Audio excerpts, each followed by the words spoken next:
नमस्कार, news for nation देख रहे हैं आप। मैं हूं आपके साथ रश्मि। कल बिहार विधानसभा से जो तस्वीरें देखने को मिली उसने बिहार की राजनीति में तूफान ला दिया है, क्योंकि जिस तरह से बिहार के मुख्यमंत्री नीतीश कुमार ने स्पीकर विजय सिन्हा को बेइज्जत किया, ये कहीं से भी बर्दाश्त करने वाला नहीं है। और यही वजह है कि इस पूरे मामले को लेकर अब जाप सुप्रीमो पप्पू यादव का वो बयान सामने आया है, जिसमें उन्होंने ये क्लियर कर दिया है कि इस तरह की राजनीति हम बर्दाश्त नहीं करेंगे।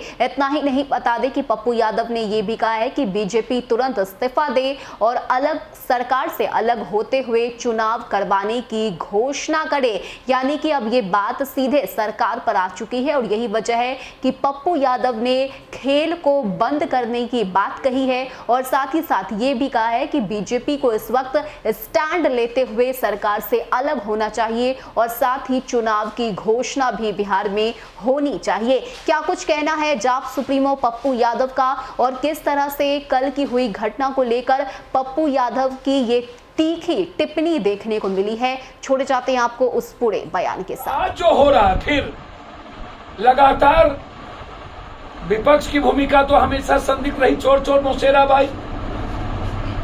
लगातार बीजेपी और विपक्ष आज मिल करके माफी मांगना चाहते हैं। माफी मांगिए। मुझे समझ में नहीं आता है, बीजेपी के एक मंत्री ने जिस तरह का व्यवहार किया था, उस दिन विपक्ष ने माफी मांगने की बात कही।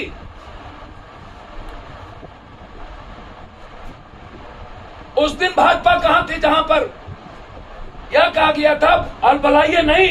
एक मंत्री ने अस्थिर रही, अस्थिर। क्या वो सही था तरीका? जिस दिन विधायकों को पीटा गया उस दिन विपक्ष के नेता कहां थे? क्या पुलिस को ढुकने की इजाजत दी जा सकती थी? आप सदन को सैनिटाइज कर देते, स्थगित कर देते एक दिन के लिए। मामले पुलिस को लाने की जरूरत क्यों पड़ी? और दो नेता के रहने के बावजूद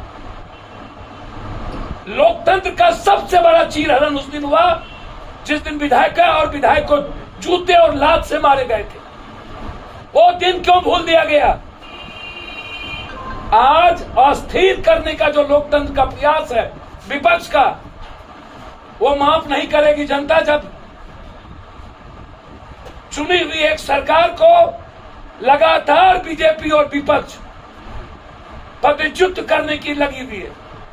हम चाहते हैं, यदि इतनी ही हिम्मत है बीजेपी को, तो कोई चालबाजी ना खेले, जो उनकी आदत है, जो उनका चरित्र है, देखा गया है। यदि हिम्मत है तो वो चुनाव में जाने की घोषणा करे। और मैं चाहूंगा नीतीश जी, ऐसे सदन में रहने से बेहतर है चुनाव में चलने की। जाइए चुनाव में। अव्यवस्था को बीजेपी से जानना चाहता हूं किसने खत्म किया। ईडी, सीडी, सीबीआई,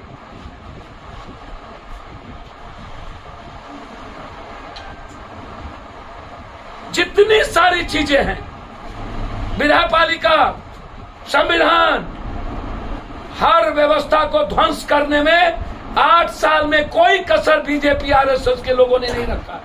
लोकतंत्र के लिए इससे बड़ा हमला नहीं हो सकता है। जो आज हम मार्केटिंग पैसे के ताकत के बदौलत और गुंडे लाठी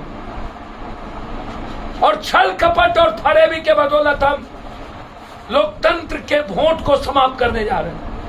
इसलिए आज एक बड़ी चुनौती है बिहार के लिए और बीजेपी को हिम्मत है और विपक्ष को। तो कल साठगांठ से कोई सरकार न बने चुनाव में जाने की, तो चलिए घोषणा करे विपक्ष और बीजेपी। लेकिन जिस तरीके से लगातार माफी मांगने की बात, दोनों की मिलीभगत आज उजागर हो गई कि बीजेपी और विपक्ष, ये दोनों का राजनीतिक भागीदारी एक है और दोनों मिलकर सरकार गिराना चाहती है। यदि कोई भूल चूक से कोई शब्द निकले हैं, जो तरीके मुझे भी, मैं निंदा उस तरीके का निंदा करूंगा, तो क्षमा मांगना गुनाह नहीं है, गलत नहीं है। लेकिन जिस तरीके से प्रेशर दे करके कि स्पीकर नहीं आएंगे और विपक्ष और सत्ता पक्ष में बीजेपी की भूमिका जितनी आत्मघाती और मतलब एक ऐसे विश्वास को खंजर भोंकना है, तो उससे दिखता है कि ये दोनों एक है। और अब सदन के नेता के लिए सरकार चलाना नीतीश जी के लिए कष्टप्रद होगा भविष्य में। इससे बेहतर है ऐसी सरकार चलाए, मिल करके चुनाव में जाए। अफसरशाही पर लगाम